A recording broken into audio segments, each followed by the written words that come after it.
Just tell us what the scene looks like right now. Cassie Ventura taking the stand. And so it was a lot of people just trying to kind of wear it over the block. A lot of public interest in this case as well, too, even throughout this week. Whose wig is that? And this was expected with Cassandra Ventura taking the stand. Male performer, I should say, who began his testimony yesterday, talked about how Diddy allegedly paid him to have sex with Cassandra Ventura, all while Diddy was not only watching but recording.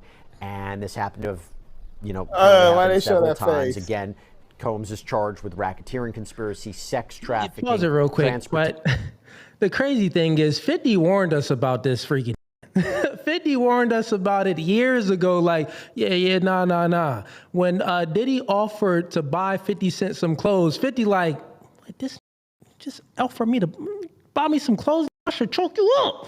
Like 50 already knew from the door that Diddy was weird. And you gotta be a real sexual deviant to just, he's obsessed. Is much different. Like when you have an obsession with watching your woman, the woman that you claim, get plowed. That's why I don't even want to watch women that are not my woman get plowed. Exactly. I don't either. Crazy. It's levels to it. It's like, one, I don't watch any corn, so I don't want to watch anyone plow anything. So that's a level. Then there's a level of watching someone publicly or, someone that's not your woman get plowed. That's a level. He took it to the extreme. No. All the women that I wife up, I want to watch it. And it makes sense, which is the reason why J-Lo ran away from homie. But J-Lo, she got her own problems.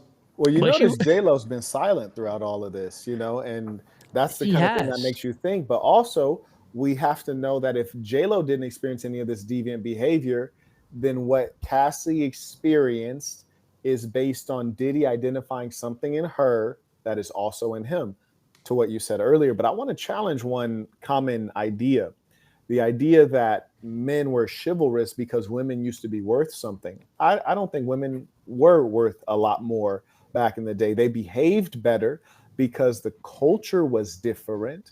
However, chivalry as a concept always originates from weak males. My experience on earth has been that if you're a strong man, a desired man, you have to put in minimal effort. You don't have to do anything. If you're a weak male, you must make displays. You must get the flowers. You have to remember the birthday. You got to give the gifts. You have to be nice to her family. You have to be liked by your mommy. You have to be favored by your friends. So chivalry is an expression. It's a formalized, institutionalized set of behaviors that give an advantage to weak males so that they could get some women or the women that they desire. Whereas men who really are desired, they're called bad boys. What is a bad boy? The one who breaks the rules. And the rules are the chivalry bit. So today we think and we look back like, oh, chivalry died because women aren't worth anything. I wouldn't say so. I don't think they've ever been worth much. It's just that we were dominating them more. And that's why I say Ike Turner's an American hero. But carrying on. That makes sense. Let's continue on. Institution. So we're talking about coerced sexual performances. Key witness here.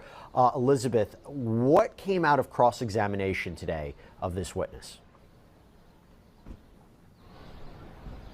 Well, the cross-examination was continued by Xavier Donaldson, and it was interesting to kind of see him in action even yesterday as he was essentially questioning him on, returning to the Gramercy Park Hotel. Why was Diddy sitting in the corner? Why did he notice that specifically?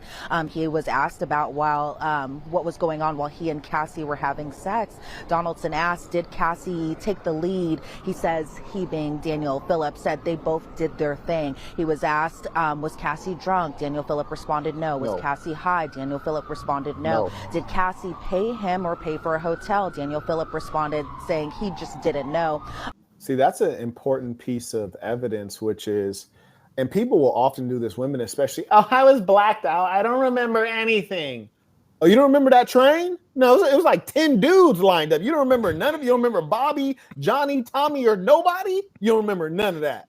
Like, I was blacked out. Like, sure you were, sis. So they'll use the substance that they chose to consume as an adult voluntarily and they'll use that to retroactively remove consent or to evade responsibility.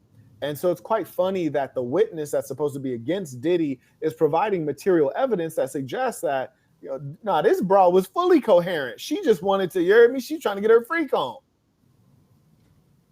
Facts. Continue on.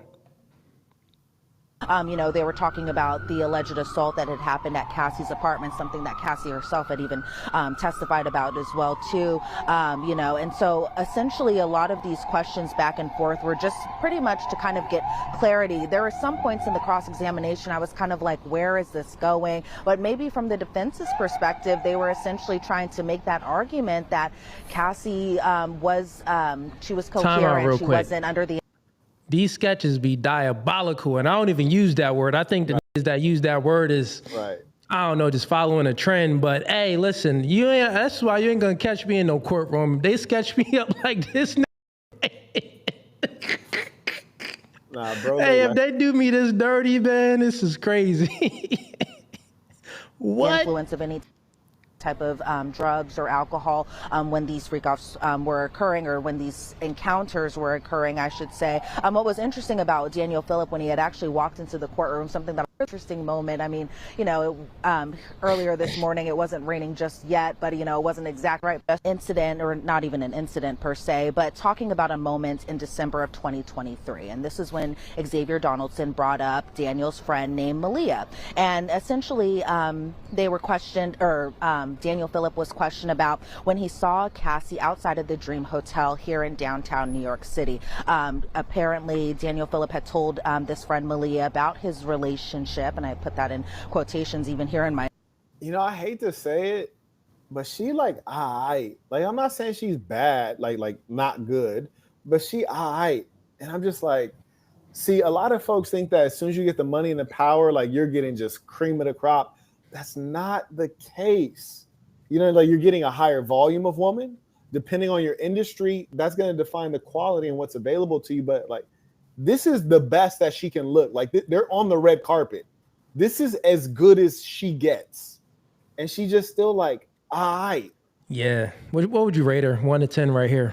Just based purely on looks, 8. Tops. 8. Tops. And honestly, once you strip her down, take off the makeup, the spray tan, I'm gonna go ahead and say probably a 6. Cause she ain't got no body. Yeah, I was about to say that. She ain't got the wagon. She got no wagon at all. So it's for me, I would actually give it a lower score. I'll be 7. Right. 7 for me, because I need the wagon. She ain't got the biddies. The biddies ain't on deck. She got these A cups really served up. You heard me? They don't even look good. They look stiff. You know what I'm saying? It's terrible. I know. And then she got a cleft lip too. I don't know if you could see that, but she actually got a cleft lip. It looked like she had a cleft lip repaired. Mm-hmm. Yeah, she is mid. His relationship with Cassie, said that Cassie asked to call him later on. She needs to stop looking down. Just side note, don't let her look down, because it just make me focus on her hairline and where her hairline should be at. Good Lord, that's terrible. Get her a beanie for the next newscast. To meet her, the defense says it was for another experience, and Phillip said, no, that wasn't necessarily the case. The defense said, so Cassie called for a one-on-one after she wasn't with Diddy any longer. And so then another interesting point. Why are they picking the most random photos of this boy right here? And all the photos with his mouth open doing something Daniel weird. Phillip had met with federal prosecutors in March of just this year. So just essentially kind of one thing I kind of remember from Daniel Phillip's testimony is just kind of the way he would talk about Cassie. He kind of had more on October 7th of 2024, and this is where a sidebar had happened. And so after the sidebar was over, they were all of the cross-examination, all of the back and forth, kind of to give him, oral, rub baby oil on him. They were asked, Daniel Phillip was asked about money, given more money for sex, $3,800 more than he would be if he were to come over to dance, or for time, I should say. He said he was paid anywhere between $700 to $5,000, $6,000 just for sex, and then essentially he's paid $0 if he didn't have sex with Cassie or in the room with Diddy. And so, during the redirect, I just hope during the trial somebody just says to Diddy, like, why are you gay? Like, I just want somebody to ask, bro, like, would you consider yourself gay? Like, I just want to know what he's thinking and his sick, twisted, dark mind.